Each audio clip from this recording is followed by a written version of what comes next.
Hi guys. Today I'm here to tell you that size does matter. Well, sizing anyways, as well as shaping. I'm not going to be going into application do's and don'ts today or tips and tricks of that nature. If you're curious about that and you're new here, I have many videos linked down below that go through application techniques.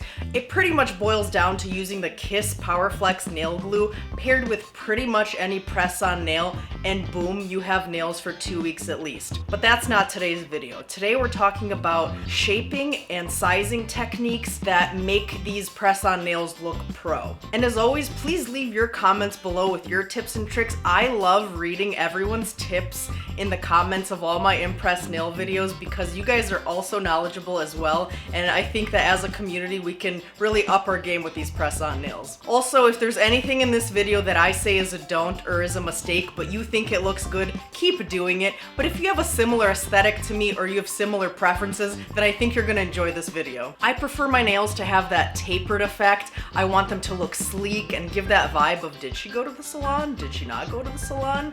So if that sounds similar to what you like, let's go ahead and get into the do's and don'ts. So I'm starting with a box here. It was on sale, it was only $5.91, but let me go ahead and take the sticker off. Okay, so here you can see I have a short length, but these tips will work with any length, whether it's medium or long. Okay, so I've laid out all the nails in the box as I usually do, and my don't hand is gonna be my left hand here.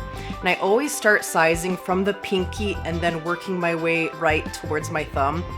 Now I'm picking nails that are too big for each of my nail beds. They might look okay as I'm applying them and just kind of placing them on top of the nail, but you'll see once I have them glued down and secured that when they touch both sides of your skin and cover your nail bed too completely, they give that fake look to them. It's very tempting to do this because you think, oh, I don't want to have any bare nails showing, but I think it's better to have some bare nails showing rather than the alternative. And once again, you'll see once I have them applied, you'll see what I mean. Okay, so now for this experiment, my right hand is the do hand, and I'll be sizing and picking out nails that are at least one size smaller than I did for the don't hand. So as I'm putting these on top, they might look funny because I'm just letting them hover and they might look too small. But another good thing to remember when you're picking out sizes is when you're just hovering them above your nail with that plastic underneath and you're sizing them, they won't look as big as they will once you've actually pressed them down and they're secured to the nail. Again, once I have these all applied, you'll better see what I mean. Okay, here we have them all sized out. The don'ts are on the left and the do's are on the right. Once we put these bad boys on, we're gonna see how they actually compare because they don't look too different here laid out. Drum roll, please. And here they are all applied, even without beginning to shape them. I haven't touched them, they're just applied. You can see how much bulkier the left, the don't side looks, than the right side already. And this is without any finishing touches in the shaping portion. You can just see they look so wide and bulky. Now again, if you prefer that look, go for it. I mean, it doesn't look awful, but I just prefer the aesthetic of the right side so much better. They just look tapered, they look sleek, they look a little more natural too. Okay, moving right along to the shaping do's and don'ts, starting over here on my left hand with the don't side, is not shaping them at all. Even if you've applied them correctly in size, I think it's a mistake not to shape them and taper them at the end because they can get a little wider towards the end of the nail, and I think just shaping them makes them look a whole lot better. But another mistake is I see a lot of people wanting them to be shorter, which is great. Whatever length you prefer is fine, but some people even think these short ones are too long.